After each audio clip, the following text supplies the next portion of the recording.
Ai de las Alas, planong i-revoke ang visa ni Gerald Sibayan dahil sa pangangaliwa nito. Komedyanteng si Ai napatunayan ang pangangaliwa ng kanyang dating asawa na si Gerald Sibayan. May plano nga bang i-revoke nito ang kanyang visa? Ito ang buong istorya. Personal nang nakumpirma ng komedyanteng si Ai de las Alas ang pangangaliwang muli ng kanyang dating asawa. Nitong nakaraang mga araw nang may ibinunyag ito online sa ginawang panloloko nito sa kanya at ang lantarang pagsasama umano ng bagong babae nito. May detalyadong petsa pa kung kailan nag-umpisa ang panloloko nito sa kanya.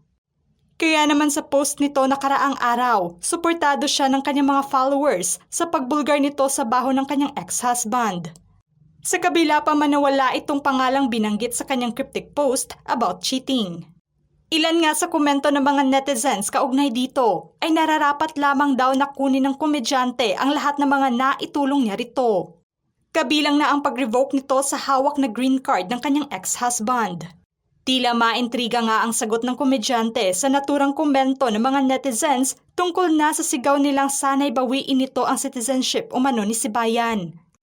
Naging maikli lamang ang reply nito at aniya na parang ganun umano ang mangyayari at minsan umano ay hindi din wait lang. Ang sagot nito tungkol na sa hirit na komento ng netizen tungkol na sa pag-cancel ng visa nito at paghain ng kaso. Maintriga nga ang hinaing ng mga fans ng komedyante tungkol sa usaping ito, kung saan isa ito sa mga malaking naitulong ng komedyante sa kanyang dating asawa.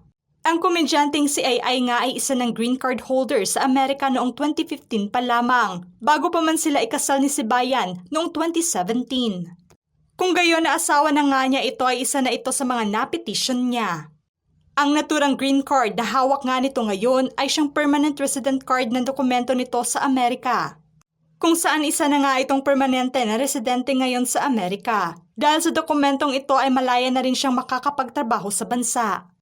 Kung matatandaan naman nakaraang taon ang ihayag ng komedyante na wala siyang planong i-revoke ang green card nito, hindi umano niya babawiin ang petisyong ibinigay niya sa kabila pa man ng hiwalayan nila. Sa kanyang pahayag noon, aniya, "Siyempre kapag inisyal napikon ka, kung ano-ano ang masasabi mo, pero hindi ko naman gagawin yon. Siyempre husband ko pa rin siya at parang help ko na rin yon sa kanya para magkaroon siya ng legal status sa Amerika. At hindi naman niya sinabi na isacrifice ang career ko, pero kaya talaga ako parating nasa Amerika ay para samahan siya." Sa ngayon ay nakaabang naman ng mga fans ng komedyante sa magiging aksyon niya upang labanan ang kanyang dating asawa at bagong babae nito. Sa mga reply kasi nito sa ilang komento niya ay inilarawan niyang isang higad, ahas at kati-kati umano ang babae nito. At baka sa susunod ay may video na siyang ibabahagi sa pa-face reveal nito sa babae ng kanyang dating asawa.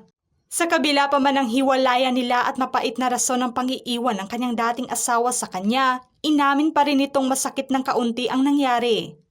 Ngunit masaya pa rin siya dahil valid pala ang lahat ng mga naramdaman niya sa dating asawa at hindi tamang hinala lang. Aniya, "Hindi ako nag-hallucinate." Pinasalamatan din ito ang mga kapwa Pinoy niya sa Amerika na siyang nagbigay sa kanya ng impormasyon tungkol na sa panloloko ng asawa niya. At nakatulong umano ang mga ito upang makapag-move on na siya dahil sa mga impormasyong nalaman niya ay napagtagpi-tagpi umano niya ang kanyang kutob sa panloloko nito sa kanya.